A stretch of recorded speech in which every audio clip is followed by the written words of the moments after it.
الحمد لله رب العالمين والعاقبة للمتقين، والصلاة والسلام على سيد الأنبياء والمرسلين سيدنا محمد وآله وأصحابه أجمعين.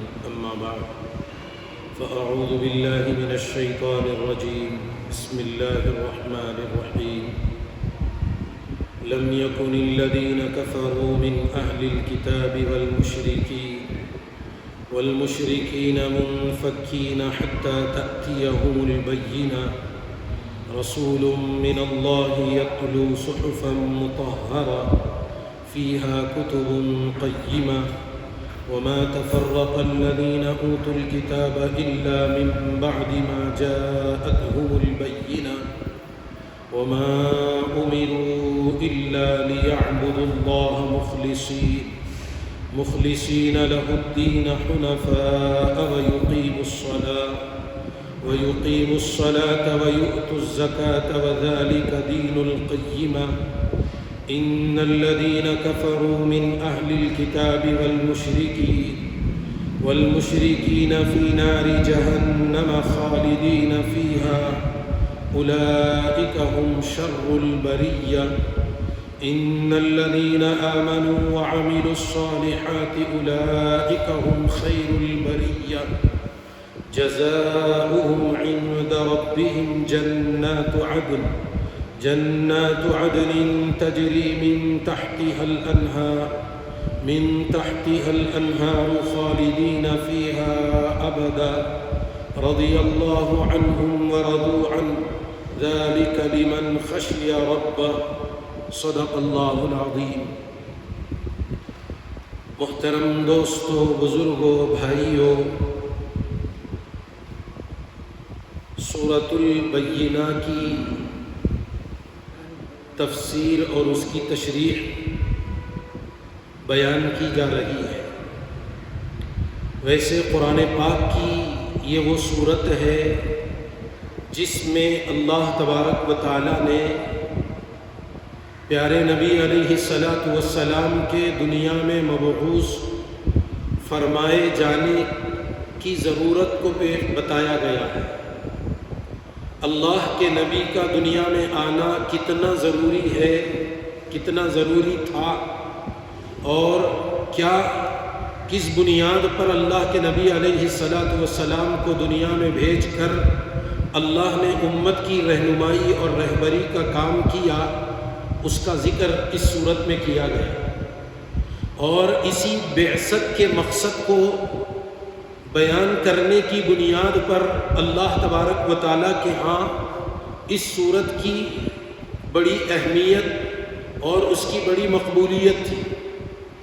اسی لیے روایتوں میں آتا ہے کہ ایک مرتبہ پیارے نبی صلی اللہ علیہ وسلم نے حضرت ابی بن کعب رضی اللہ تعالی عنہ، جو اس امت کے قاری قرآن ہیں، بہترین انداز میں قرآن کی تلاوت کرنے والے، حضرت عمر فاروق رضی اللہ تعالیٰ عنہ نے جب مستقل 20 رکعت تراویح کا نظام شروع فرمایا، حضرت ابی بن کعب رضی اللہ تعالیٰ عنہ کے ذریعے سے ہی تراویح کی امامت کروائی اور 20 رکعت مکمل تراویح کی نماز کی شروعات فرمائی اور مکمل قرآن شریف کی ترتیب بنائی.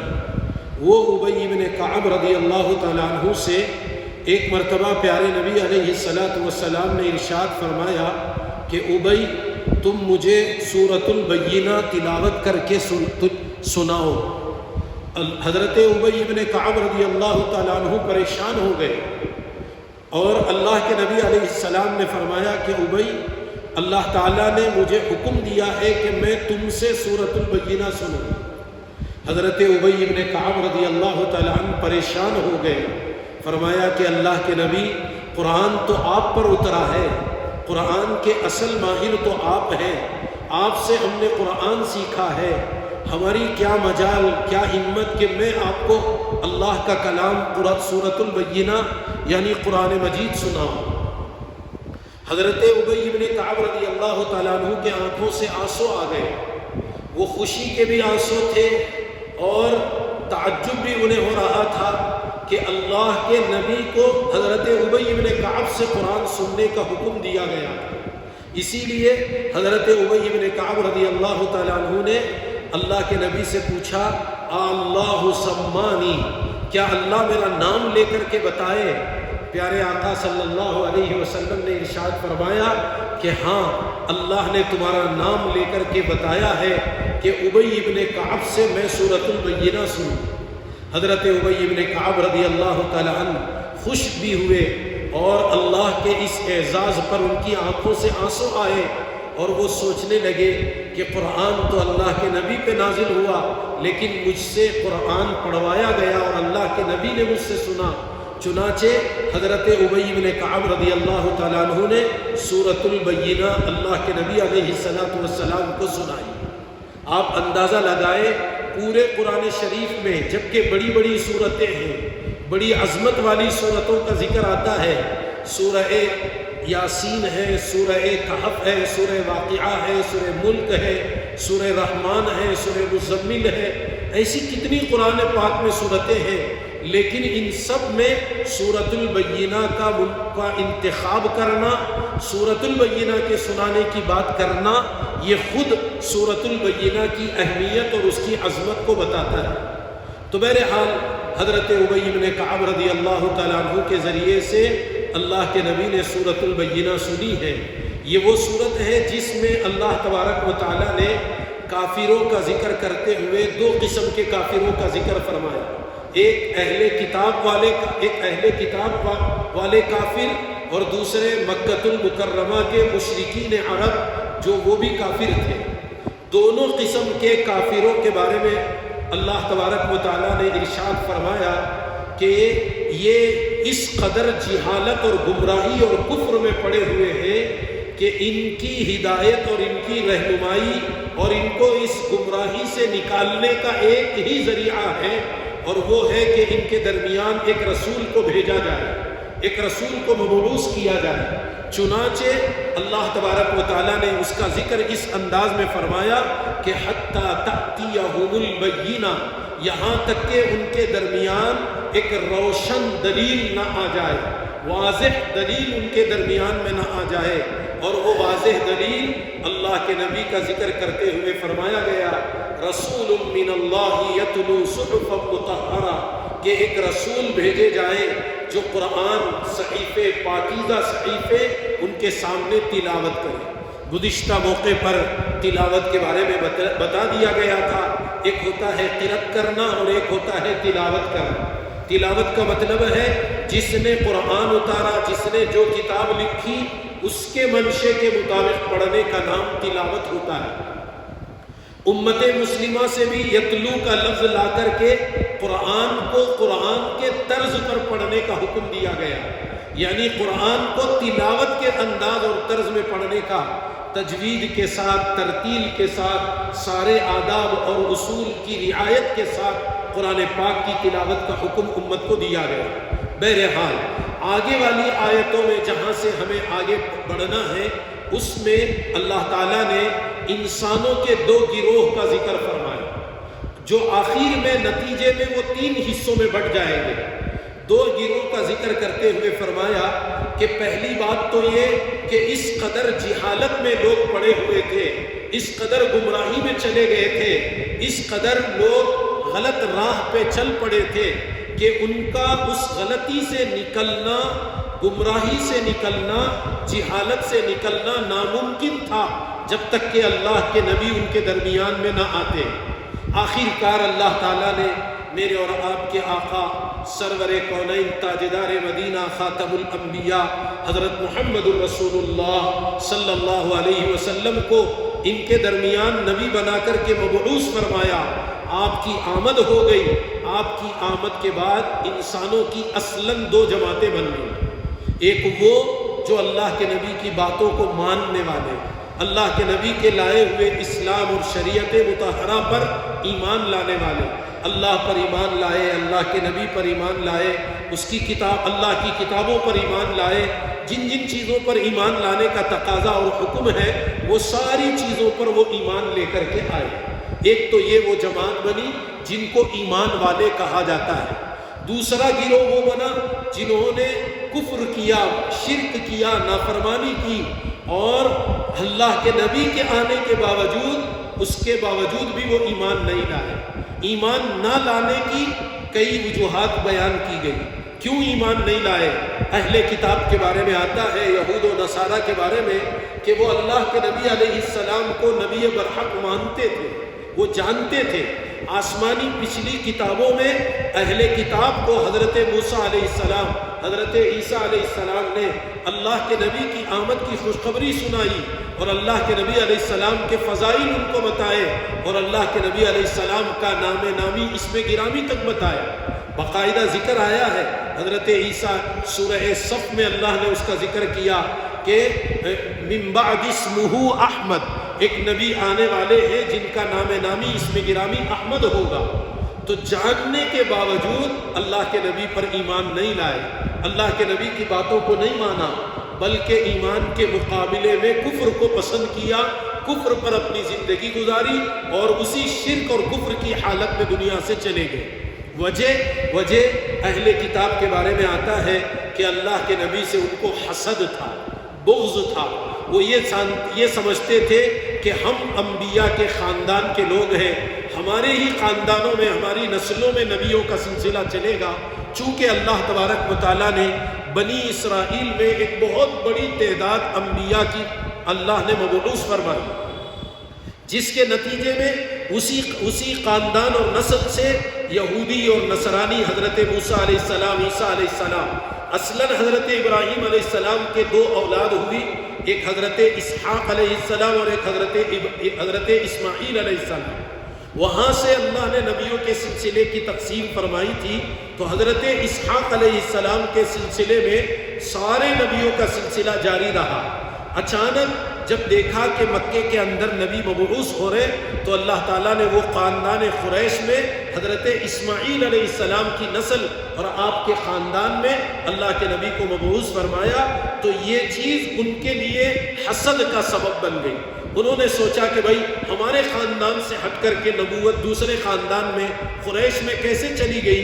اب اس کی بنیاد پر ضد اور عناد، سرکشی کی بنیاد پر، حسد کی بنیاد پر وہ ایمان نہیں لائے۔ اسی طرح مکے والوں میں بھی اہل شرک میں، مشرکین میں کچھ کافر ایسے ہٹ دھرم تھے کہ وہ ضد کی بنیاد پر ایمان نہیں لائے، حالانکہ وہ جانتے تھے اللہ کے نبی علیہ السلام امانت دار ہیں، سچے ہیں، صادق ہیں، امین ہیں، آپ میں کوئی کمی اور غلطی نہیں ہے، آپ کے اندر آپ کے حسن اخلاق سے متاثر تھے، اور اللہ کے نبی علیہ السلام کو بچپن سے لے کر کے نبوت والے زمانے تک اچھی طرح وہ آپ کو دیکھے تھے، باوجود اس کے کہ وہ ایمان نہیں لائے۔ وجہ یہ کہ وہ ضد تھی، ہٹ دھرمی تھی، ان کے اندر عناد تھا۔ تو اللہ تبارک و تعالیٰ نے اس طرح اللہ کے نبی پر ایمان نہ لا کر، کفر کر کے، اللہ کی نافرمانی کر کے وہ کافر بن گئے۔ دو قسم کی دو گروہ اس میں اصلاً بنیادی طور پر بنے، ایک کافر اور ایک ایمان والے۔ آگے والی آیتوں میں دونوں کا ذکر اللہ تبارک و تعالیٰ نے کیا۔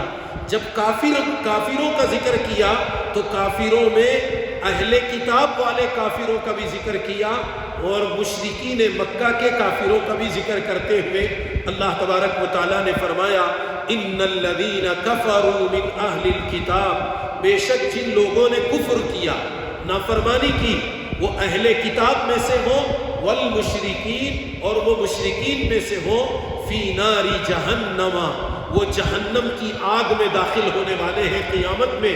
مرنے کے بعد جب اللہ کے ہاں پہنچے تو اب اس کے بعد ان کو جہنم میں داخل ہونا ہے، اور انہیں کب تک رہنا ہے؟ خالدین فیہا، اس جہنم میں ہمیشہ کے لیے وہ جہنم کی آگ میں جلتے رہیں گے۔ عجیب و غریب قسم کے عذابات کا ذکر قرآن پاک میں جہنم کا ذکر فرمایا ہے۔ کہیں اللہ نے کہا سأرہقہ صعودا، ہم عن قریب ان کو آگ کے پہاڑوں پر چڑھائیں گے۔ بعض کافروں کو عذاب یہ ہوگا کہ آگ کے بڑے بڑے پہاڑ ہوں گے جیسے دنیا میں ہوتے پہاڑ، ان پر فرشتے کوڑے مار کر ان کو اوپر کی طرف ہانکیں گے، بھگائیں گے، وہ آگ کے پہاڑوں پر چڑھیں گے آگ میں جلتے ہوئے، اور جب اوپر جائیں گے وہاں سے ان کو نیچے ڈھکیل دیا جائے گا، اوپر سے وہ لڑکتے ہوئے نیچے گریں گے، اور پھر نیچے والے فرشتے مار کر پھر اوپر کی طرف بھگائیں گے۔ کہیں تو یہ ذکر آیا اور کہیں جہنم کے تذکرے میں اللہ تعالیٰ نے فرمایا کلما نضجت جلودہم بدلناہم جلودا غیرہا لیذوقوا العذاب، کبھی تو ایسا ہوگا کہ ان کے آگ ان کے پورے جسم کی کھال کو جلا دے گی، پوری جسم کی چمڑی ادھیڑ دے گی۔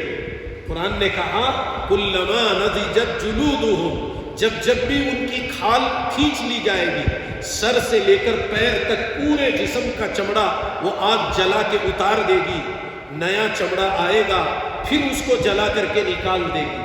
عجیب و غریب قسم کے عذابات کا ذکر قرآن مجید میں جہنمیوں کا، کافروں کا ذکر کرتے ہوئے بتایا گیا، لیکن آخر میں اس آیت کے آخری ٹکڑے میں اللہ تعالیٰ فرما رہے ہیں اولئک ھم شر البریہ، جو لوگ دنیا میں کفر کر رہے ہیں، نافرمانی کر رہے ہیں، نبی کی بات نہیں مان رہے ہیں، ایمان نہیں لا رہے ہیں، ایک اللہ کو نہیں مانتے، توحید اور رسالت آخرت پر ایمان نہیں لا رہے، وہ جہنم میں جائیں گے، ہمیشہ ہمیشہ کے عذاب میں ہوں گے۔ لیکن اللہ تعالیٰ نے ان کے بارے میں فرمایا کہ اولئک ھم شر البریہ، کہ یہ مخلوق میں سب سے بدتر لوگ ہوں گے۔ جتنی قسم کی مخلوق دنیا میں ہوگی، ان ساری مخلوقات میں، سارے جانداروں میں یہ سب سے بدتر لوگ ہوں گے جن کے حق میں جہنم کا فیصلہ کیا جائے گا، جو جہنم میں داخل ہونے والے ہیں۔ اسی لیے قرآن پاک میں جگہ جگہ جہنم کا ذکر کر کے اللہ نے جہنم کے بارے میں فرمایا فَبِئْسَ الْمَصِيرُ وَسَاءَتْ مَصِيرًا، اللہ نے کہا کہ یہ بہت برا ٹھکانہ ہے، بہت بری جگہ ہے۔ جہنم کی برائی کا ذکر کرتے ہوئے پیارے آقا صلی اللہ علیہ وسلم نے فرمایا جہنم خود اپنے آپ سے روزانہ 70 مرتبہ پناہ مانگتی ہے، جہنم خود اپنے آپ سے پناہ مانگتی ہے۔ یہ اتنی بری جگہ، اتنا برا ٹھکانہ ہے۔ اللہ کہہ رہے ہیں جن کے حق میں جہنم کا فیصلہ ہوگا، خاص کر کفر اور شرک کی بنیاد پر، وہ مخلوق میں سب سے بدتر لوگ ہوں گے۔ سوال یہ پیدا ہوتا ہے کہ کافروں کو سب سے بدتر کیوں کہا گیا، سب سے برے کیوں کہہ رہے، ساری مخلوق میں برا کیوں کہا جا رہا؟ اس کے لیے ایک بات تو سمجھنے کی یہ ہے کہ ایک ہے انسان، دیگر جانوروں کے مقابل میں انسان کو سب سے بدتر کہا جا رہا ہے۔ کیوں؟ اس لیے کہ انسان اور جنات کے علاوہ جتنے جاندار ہیں، سارے جاندار کل قیامت میں مٹی بنا دیے جائیں گے۔ دنیا میں جو انہوں نے آپس میں ہلکا پھلکا یا ایک دوسرے پر جو ظلم کیا ہوگا، وہ ظلم کا بدلہ کل قیامت میں دلا دیا جائے گا، اور اس ظلم کے بدلے کے بعد ان کو مٹی بنا دیا جائے گا، وہ ختم ہو جائے گا، ان کے حق میں جہنم کا فیصلہ نہیں ہوگا۔ جیسے حدیث میں پیارے آقا صلی اللہ علیہ وسلم نے مثال دے کر کے آپ نے سمجھایا، اگر دنیا میں سینگ والی بکری بے سینگ والی بکری کو مارتی ہے، اگر اس کے ساتھ زیادتی کرتی ہے، بے سینگ والی بکری کے پاس سینگ نہ ہونے کی وجہ سے وہ بدلہ نہیں لے سکتی، کل قیامت میں یہ دونوں بکریوں کو اللہ زندہ کریں گے۔ جو دنیا میں سینگ والی تھی اس کو بے سینگ والی بنا دیں گے، اور جو دنیا میں بے سینگ والی تھی اس کو سینگ والی بنا دیں گے، اور اس سے حکم ہوگا کہ تم اس کو مارو، وہ اس کو مار دے گی، اس کا اپنا بدلہ ہو گیا۔ اب اس کے بعد ان کو مٹی بنا کے ختم کر دیا جائے۔ یہی نہیں، ساری مخلوقات جتنے جاندار ہیں سب کے سب۔ اسی لیے قرآن پاک میں سورۃ البینہ میں اللہ تبارک و تعالیٰ نے کافروں کے بارے میں فرمایا کہ کافر جب یہ منظر دیکھیں گے کہ وہاں یعنی مخلوقات کے ذریعے جانوروں کا حساب کتاب جب ہو رہا، ایک دوسرے پر ظلم و زیادتیاں جب ہو رہی تھی دنیا کے اندر، ان سب کا بدلہ دلا کر اور ان کو مٹی بنا دیا جا رہا ہوگا، تو یقول الکافر یا لیتنی کنت ترابا، تو اس موقع پر اس منظر کو جب کافر دیکھے گا، جس کافر کے بارے میں قرآن نے بتایا کہ وہ ہمیشہ ہمیشہ کی جہنم میں آگ میں جالیں گے، ہمیشہ کی آگ میں وہ جائیں گے، تو وہ کافر کا تمنا کریں گے، خواہش ظاہر کریں گے کہ کاش ہم بھی ان جانوروں کی طرح ہوتے، ہم بھی دنیا میں انسان کے بجائے جانور بنا دیے گئے ہوتے، اور ہمیں بھی آج یہاں مٹی بنا کر ہمارا معاملہ ختم کر دیا ہوگا، ختم کر دیا جاتا ہے۔ جی وَيَقُولُ الْكَافِرُ يَا لَيْتَنِي كُنْتُ تُرَابًا، کافر اس وقت میں کہیں گے کہ کاش میں بھی مٹی بنا دیا گیا ہوتا۔ مٹی بنا دیے جانے کا معنی میں بھی ایک جانور بن کر دنیا میں پیدا ہوتا، اگر مجھ سے زیادتی ہوتی، یہی ہلکا پھلکا بدلہ دلا کر اب اس کے بعد ہمیشہ کے لیے مٹی بنا دیے جاتے۔ لیکن ہوا یہ کہ کافر انسان اور جنات یہ دونوں مکلف مخلوقات میں سے سورہ رحمان میں جگہ جگہ اللہ تبارک و تعالیٰ نے اپنی نعمتوں کا ذکر کرتے ہوئے ایک ایک نعمت کو گنایا اور اس کے بعد فرمایا فَبِأَيِّ آلَاءِ رَبِّكُمَا تُكَذِّبَانِ، اور اس کا ترجمہ مفسرین نے کیا ہے کہ اے جن و انس تم اپنے رب کی کون کون سی نعمتوں کو جھٹلاؤ گے۔ تو معلوم یہ ہوا جن اور انس، جنات اور انسان یہ مکلف مخلوق ہیں، یہ شریعت کے پابند ہیں، ان کو کل قیامت میں عذاب بھی دیا جائے گا، جزا بھی دی جائے گی، بدلہ بھی دیا جائے گا، ثواب بھی ان کو دیا جائے گا۔ تو لہذا ان دونوں کے علاوہ ساری مخلوق کو مٹی بنا کے ختم کر دیا جائے گا۔ تو اس معنی میں ان سے بدتر ہو گئے وہ لوگ جو جہنم میں جانے والے ہیں، اس لیے کہ جہنم بہت بری جگہ، بہت خطرناک، بڑے بڑے قرآن میں اللہ تعالیٰ نے جہنم کے انگاروں کا ذکر کرتے ہوئے فرمایا كَأَنَّهُ جِمَالَةٌ صُفُرٌ، اس کے ایک ایک انگارہ ایک ایک محل کے برابر ہوگا، ایک ایک چنگاری دنیا کے ایک اونٹ کے برابر اس کی ایک چنگاری ہوگی۔ جہنم کی چنگاری، اس کا ایک انگارہ وہ تو اونٹ کی طرح یا بڑے بڑے محلات کی طرح، جیسے دنیا میں بڑے بڑے محل بنائے جاتے، اتنے بڑے ایک انگارہ ہوگا جہنم کا۔ اندازہ لگائے کتنی بڑی بڑی خندق کی شکل میں، اور جہنم کیسے بنائی جائے گی؟ قرآن میں اللہ تبارک و تعالیٰ نے فرمایا وَإِذَا الْبِحَارُ سُجِّرَتْ وَإِذَا النُّفُوسُ وَإِذَا الْبِحَارُ سُجِّرَتْ، ایک جگہ کہا گیا کہ جتنے سمندر دنیا میں اس وقت میں ہیں، سارے سمندر کے پانی کو آگ میں تبدیل کر دیا جائے گا اور اس کو جہنم میں ملا دیا جائے گا۔ اندازہ لگائیں دنیا میں کتنے بڑے بڑے سمندر اللہ کی مخلوق کے طور پر بنائے گئے، کتنے بر اعظم ہیں، ہوائی جہازیں گھنٹوں گھنٹوں پانی پہ سفر کرتے ہیں، اندازہ نہیں لگایا جا سکتا۔ کوئی ہوائی جہاز 8 گھنٹے 10 گھنٹے مسلسل پانی پہ سفر کرتا ہے۔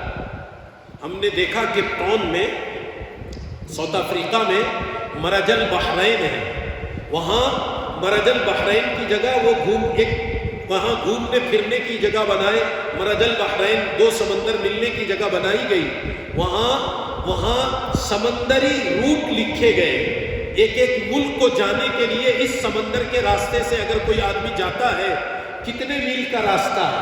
وہاں دیکھا ہم نے ہندوستان کی مسافت 12,000 کلومیٹر، اور یہی نہیں، سب سے زیادہ بڑی لمبی مسافت وہ تھی 33,000 کلومیٹر، 33,000 کلومیٹر کا ایک سمندر۔ ایسے پتہ نہیں دنیا میں کتنے سمندر ہیں، یہ سارے سمندروں کو آگ میں تبدیل کیا جائے گا، اور اس کی آگ کی بڑی بڑی، اس کے بعد آسمانوں کے برابر اور اس کی خندقیں بنا کر آگ بنائی جائے گی۔ اتنی بڑی آگ میں سارے جہنمیوں کو اس میں ڈالا جائے گا۔ یہ ہے جہنم۔ تو قرآن نے بڑے عجیب انداز میں جہنم کے مناظر بیان فرمائے۔ آج چونکہ ہماری مجلسوں میں جہنم، عذابات جہنم کے تذکرے ختم ہو گئے، نتیجے میں ہمارے دلوں سے آخرت کا ڈر نکل گیا، جہنم کا خوف ہمارے دلوں سے نکل گیا، عذابات جہنم کا خوف ہمارے دلوں سے نکل گیا۔ ورنہ پیارے نبی علیہ السلام نے روزانہ ہمیں جو دعا کا طریقہ سکھایا، اس میں اللہ کے نبی نے جہنم سے پناہ مانگنے کا حکم بتایا گیا۔ ربنا آتنا فی الدنیا حسنہ وفی الآخرۃ حسنہ وقنا عذاب النار، وقنا عذاب النار سکھایا گیا، ہمیں روزانہ پناہ مانگنے کا حکم دیا گیا۔ روایتوں میں آتا ہے جو بندہ روزانہ 20 مرتبہ اپنی موت کو یاد کرتا ہے، جہنم سے پناہ مانگتا ہے، اللہ اس کو جہنم سے بچائے رکھتے ہیں۔ ورنہ اللہ معاف فرمائے، آج ہماری زندگیاں چل رہی، ہم گزارے جا رہے ہیں، کوئی ڈر نہیں، خوف نہیں، فکر نہیں، آخرت کا کوئی خیال نہیں، آخرت کی تیاری نہیں، آخرت کے بارے میں کوئی ہمارے دلوں میں کسی قسم کا خوف نہیں ہے۔ حالانکہ ہم دیکھ رہے ہیں روزانہ لوگ دنیا سے رخصت ہو رہے ہیں، کتنے جوان مرے جا رہے ہیں، کتنے ادھیڑ عمر کے لوگ جا رہے ہیں، کتنے بچے بچپن میں مرتے چلے جا رہے ہیں، کیسی کیسی بیماریوں میں مبتلا ہو کر کے دنیا سے لوگ جا رہے ہیں۔ اور ہم جانتے ہیں یقینی طور پر ایک نہ ایک دن ہمیں بھی دنیا سے جانا ہے، باوجود اس کے کہ اس آخرت کا فکر، اس کا خیال آج ہمارے سامنے نہیں ہے، اس لیے کہ آخرت کے مذاکرے، آخرت کے تذکرے، مرنے کے بعد والی زندگی کی باتوں کا ذکر آج ہمارے درمیان سے نکل گیا۔ دنیا کے تذکرے، دنیا کی باتیں، دنیا کی بڑائیاں، دنیا کے فضائل، دنیا کی رنگ رلیوں کا تذکرے ہو رہے تو اس کی محبت ہمارے دلوں میں آ گئی، آخرت کا ڈر خوف ہمارے دلوں سے نکل گیا۔ حالانکہ اللہ کہہ رہے جن کو جہنم میں ڈالا جائے گا، خاص کر کافر، وہ تو مخلوق میں سب سے بدتر لوگ ہوں گے۔ ایک بات تو، ایک وجہ تو یہ، دوسری وجہ یہ ہے بدتر ہونے کی، وہ یہ بیان کی گئی ہے کہ اللہ تعالیٰ فرما رہے ہیں میرے یہ وہ بندے ہیں جن کو میں نے بنایا، میں نے پیدا کیا، میں نے دنیا میں ان کو بھیجا۔ ہر انسان کا نظام یہ، ہر انسان کی تخلیق اللہ نے کی ہے، ہر انسان کو اللہ نے بنایا، اور وہ بھی کہاں بنایا؟ اللہ کہتے فی ظلمات ثلاث، 3 اندھیریوں میں رکھ کر میں نے انسان کو بنایا ہے۔ دنیا کی ساری مشینیں روشنی میں چلتی ہیں، دنیا کے سارے کام روشنی میں کیے جاتے ہیں۔ اللہ کہہ رہے میں نے انسان کو 3 اندھیریوں میں پیدا کیا، ایک ماں کے پیٹ کا اندھیرا ہے، اور دوسرا رحم کا اندھیرا ہے، اور تیسرا اس بچے پر ایک پتلی سی جھلی ہوتی ہے، اس کے ان 3 اندھیریوں میں رکھ کر اللہ کہہ رہے میں نے اس کو بنایا تھا، میں نے اس کے اعضا بنائے۔ انسان کا ذکر کرتے ہوئے اللہ تعالیٰ فرما رہے، اللہ پوچھ رہے کہ تجھے کس چیز نے دھوکے میں ڈالا اے انسان؟ ما غرک بربک الکریم الذی خلقک فسواک فعدلک فی ای صورت ما شاء رکبک۔ اللہ پوچھ رہے میرے بندے کس چیز نے تجھے دھوکے میں ڈالا؟ تو کہاں ہے؟ مجھے چھوڑ کے کہاں جا رہا؟ میرے علاوہ کسی اور پر ایمان کیسے ڈالا؟ میرے علاوہ کسی اور کو رب اور خدا کیسے مانتا ہے؟ اس لیے کہ تو نے کبھی غور کیا کہ تجھے پیدا کس نے کیا، بنایا کس نے؟ الذی خلقک، جس نے تجھ کو پیدا کیا، فسواک، ٹھیک ٹھیک بنایا، برابر برابر بنایا۔ تیرے ہاتھ جتنے لمبے ہونے تھے، پیر جتنے لمبے ہونے تھے، تیری شکل و صورت کیسے بنائی جانی تھی۔ اللہ کہہ رہے ہیں یہ تو سارے انسانوں سے خطاب ہے، کافروں سے بھی، ایمان والوں سے بھی۔ تو یہ ساری باتوں کا ذکر اللہ کریں گے، اور یہ ساری چیزوں کا ذکر کرنے کے بعد ایک ہے ماں کے پیٹ میں بنانا، پھر اس کو باہر نکالنا۔ اللہ کہہ رہے ہیں ثم السبیل یسرا، پھر اللہ نے ہی اس کے پیدائش کا راستہ آسان کیا، ورنہ آسان بات، معمولی بات نہیں ہے۔ ایک انسان کا انسان سے بننا، انسان کے جسم سے نکلنا، یہ کوئی آسان اور معمولی بات نہیں ہے۔ یہ تو اللہ کی شان، اللہ کی قدرت، اللہ کا نظام ہے۔ اللہ کہہ رہے ہیں یہ سارا کام میں نے کیا، پھر تیرے دنیا میں آنے کے بعد، تیرے آنے سے پہلے سارے سہولتیں اور انتظامات کر کے رکھا ہے۔ ابھی بچہ دنیا میں نہیں آیا، ماں باپ فکر کر کے بازار کو بھاگے بھاگے جا رہے ہیں، سردی کا موسم ہے، بچہ پیدا ہونے والا، بچہ دنیا میں آنے والا ہے، ابھی آیا نہیں ہے، اس کے گرم کپڑے لا رہے ہیں، نرم کپڑے لا رہے ہیں، اس کے لیے خود نئے نئے کپڑے خرید کر کے لا رہے ہیں، اس کے لیے مختلف انتظامات کر رہے ہیں، حتیٰ کہ بسا اوقات ایسی حالت ہو جاتی ہے ماں باپ کو رہنے کے لیے گھر کی سہولت نہیں ہے، ماں باپ کے پاس انتظامات نہیں ہے، لیکن اس کے باوجود ماں باپ اپنے بچوں کی تکلیف کو برداشت کرنے کو تیار نہیں ہے، خود تکلیف میں ہے۔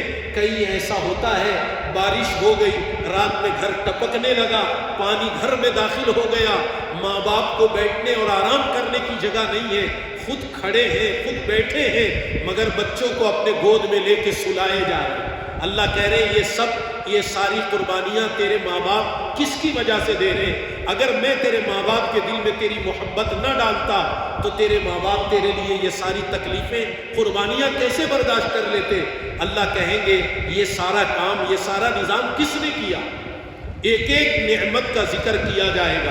اب اگر ہم شمار کرتے جائیں کتنی اللہ کی نعمتیں پیدائش سے لے کر کے موت تک ایک ایک انسان کو دی گئی، لیکن ان سب کے باوجود یہی انسان اللہ کی نافرمانی کرتا ہے، کفر کرتا ہے، شرک کرتا ہے، اللہ کو اللہ نہیں مانتا، اللہ کو اپنا خدا نہیں مانتا، اللہ کو اپنا رب نہیں مانتا۔ ظاہر سی بات ہے اللہ اس کو بدتر نہیں تو اچھا کیسے بولے؟ جیسے اس کی ایک مثال ہے، ایک آقا ہے، ایک مالک ہے جس کے ہاں دو نوکر ہیں۔ ایک نوکر بڑا فرما بردار، بہت نیکوکار، بہت اچھا کام کرنے والا، اور ایک وہ جو بالکل نافرمان ہے، بولے سو بات بالکل نہیں مانتا، حالانکہ ساری یعنی مالک سے ساری نعمت ساری چیزیں استعمال کرتا، پیسے بھی لیتا، کھانا بھی کھاتا، کپڑے بھی لیتا، ساری ضرورتیں پوری کرتا ہے، لیکن اس کے باوجود نافرمانی پر نافرمانی کرتا ہے۔ آپ بتائیے کیا دونوں کو ایک سا فیصلہ کر کے دونوں اچھے بتائے جائیں گے؟ دونوں کو اچھا کہا جائے گا؟ اچھا کبھی نہیں کہا جائے گا۔ ایک کو نیک بولیں گے، دوسرے کو برا بولیں گے۔ وہی تو اللہ بھی کر رہے ہیں۔ یعنی دو قسم کے انسان ہو گئے، ایک ماننے والے، ایک نہ ماننے والے۔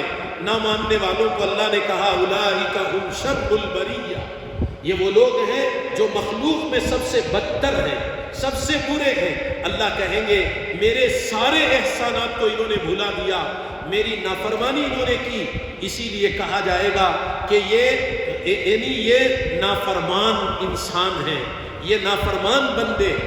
حالانکہ دنیا میں عام نوکر بھی اگر اپنے مالک کی نافرمانی کرتا ہے یہ بھی لوگوں کو پسند نہیں آتی چیز، مالک اس کو برداشت نہیں کرتا۔ نوکر کے مقابل میں غلام ہوتا ہے جو آقا کے ماتحت ہوتا ہے، اگر وہ نافرمانی کرتا ہے وہ بھی برداشت نہیں کیا جاتا۔ ہم تو یہ نوکر نہیں، غلام نہیں، بلکہ اس سے بھی آگے ہم اللہ کے بندے ہیں۔ بندے سے بندگی ہی اچھی لگتی ہے، باوجود اس کے کہ اگر ہم اللہ کی نافرمانی کریں، کفر کریں، شرک کریں، یہ تو اللہ کو بہت زیادہ ناپسندیدہ چیز ہے، جس کی بنیاد پر اپنے کافر اور مشرک بندوں کو اللہ نے قرآن میں اولئک ھم شر البریہ سے تعبیر کیا، اور اللہ نے کہا کہ یہ مخلوق میں سب سے بدتر لوگ ہیں۔ بہرحال آگے دوسری قسم کے لوگوں کا ذکر کیا گیا، اور بھی اللہ یعنی ان کو بدتر کہنے کی وجوہات اور بھی ہیں، چونکہ وقت کافی ہو چکا ہے۔ انشاءاللہ اگر اللہ موقع دے آئندہ اس کا ذکر کیا جائے گا۔ اللہ تعالیٰ سے دعا کرے کہ پروردگار عالم صحیح معنوں میں ہمیں توحید باری تعالیٰ پر عمل کرنے کی، رسالت نبوی کو تسلیم کرنے کی، آخرت پر ایمان لانے کی، مرنے کے بعد والی زندگی کی فکر اور اس کی تیاری کی اللہ ہم سب کو توفیق عطا فرمائے۔ آمین۔ وآخر دعوانا ان الحمد للہ رب العالمین۔